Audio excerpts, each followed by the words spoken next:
Hi friends, welcome to Buntholi. இன்னைக்கு நம்ம பார்க்க போகிறது பைத்தான் ப்ரோக்ராமிங்கோட இன்ஸ்டலேஷன் செட்டப் தான். ஸோ ஒரு பிசியில் எப்படி இன்ஸ்டால் பண்ணுறது, at the same time mobile அப்ளிகேஷனாக பைத்தான் எப்படி யூஸ் பண்ணுறங்கிறத பற்றி தான் இந்த வீடியோவில் ஃபர்தராக பார்க்க போகிறோம். கண்டிப்பாக இந்த இன்ஃபர்மேஷன் உங்களுக்கு யூஸ்ஃபுல்லாக இருக்கும்னு நினைக்கிறேன். நீங்களும் அப்படி ஃபீல் பண்ணிங்கன்னா சப்ஸ்கிரைப் பண்ணுங்கள் அண்ட் ஷேர் பண்ண மறந்துடாதீங்க. நீங்கள் பைத்தான் சாஃப்ட்வேர் இன்ஸ்டால் பண்ணால் பேசிக் ரெக்குயர்மெண்ட்ஸ் நம்ம எடுத்துட்டோம்னா 32 பிட் பிசியாகவும் இருக்கலாம், 64 பிட் பிசியாகவும் இருக்கலாம். எந்த ப்ராசஸராக இருந்தாலும் ப்ராப்ளம் கிடையாது. மினிமம் 3 GB ரேமே போதுமானது தான். அதுவும் இல்லாமல் பைத்தானோட சாஃப்ட்வேர் பார்த்தீங்கன்னா ஃப்ரீயாகவே அவைலபிளாக இருக்குது. டிஸ்கிரிப்ஷன் பாக்ஸில் லிங்க் இருக்குது, நீங்கள் ஃப்ரீயாகவே இன்ஸ்டால் பண்ணிக்கலாம். இப்போ நம்ம பைத்தான் சாஃப்ட்வேரை எப்படி இன்ஸ்டால் பண்ணலாங்கிறத பார்க்கலாம். நீங்கள் அந்த சாஃப்ட்வேரை டிஸ்கிரிப்ஷன் பாக்ஸில் இருந்து டவுன்லோட் பண்ணிக்கோங்க.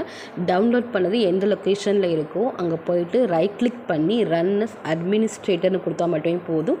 ஒரு டயலாக் பாக்ஸ் ஓப்பன் ஆகும். அதில் போயிட்டு கஸ்டம் இன்ஸ்டலேஷன் அதை கிளிக் பண்ணுங்கள்.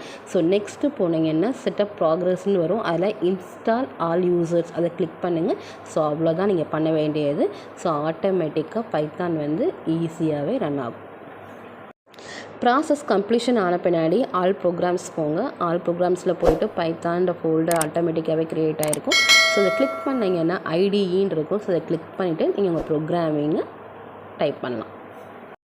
பைத்தனை பொறுத்த வரைக்கும் நம்ம இப்போ ஃபார் எக்ஸாம்பிள் இப்போ C++ஆக இருந்தாங்கன்னா டர்போ C யூஸ் பண்ணுவாங்க. அதுக்குன்னு ஒரு எடிட்டர் மோடு இருக்கும், ஒரு ப்ளூ கலர் ஸ்க்ரீன் மாதிரி வரும்.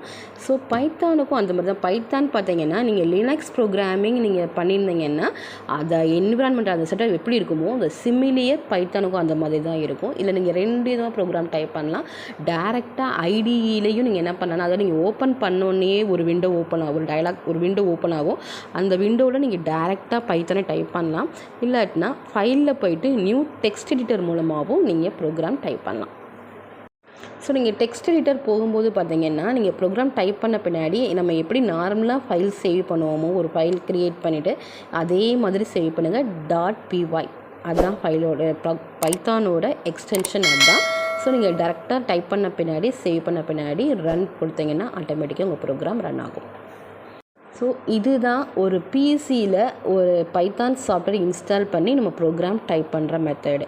ஸோ இதுவே மொபைல் அப்ளிகேஷனாக இருந்துச்சுன்னா மொபைல் அப்ளிகேஷன்லேயும் நம்ம பிசியில் என்ன வேர்ஷனில் நம்ம இன்ஸ்டால் பண்ணியிருக்கோமோ அதே வேர்ஷன்லேயே நம்மளுக்கு அவைலபிளாக இருக்குது அப்ளிகேஷன். அதுவும் ஃப்ரீ ஆப் தான். ஸோ இதே ப்ராசஸ் தான். நீங்கள் ப்ரோக்ராமாக அங்கே டைப் பண்ணி அங்கேயே ரன்னுன்ற ஒரு கமாண்ட் இருக்கும். ஜஸ்ட்டு கிளிக் பண்ண மட்டும் போதும், எக்ஸிக்யூட் ஆகும். ஸோ கண்டிப்பாக உங்கள் எல்லாருக்கும் ஒரு பைத்தான் சாஃப்ட்வேரை எப்படி இன்ஸ்டால் பண்ணணுங்கிற மெத்தட் புரிஞ்சிருக்குன்னு நினைக்கிறேன். ஸோ நாளைக்கு ப்ரோக்ராம் எப்படி டைப் பண்ணலாங்கிறத பார்க்கலாம். கண்டிப்பாக அந்த இன்ஃபர்மேஷன் யூஸ்ஃபுல்லாக இருக்கும்னு நினைக்கிறேன். நீங்களும் அப்படி ஃபீல் பண்ணிங்கன்னா மறக்காமல் சப்ஸ்கிரைப் பண்ணுங்கள் அண்ட் ஷேர் பண்ண மறந்துடாதீங்க. தேங்க்யூ.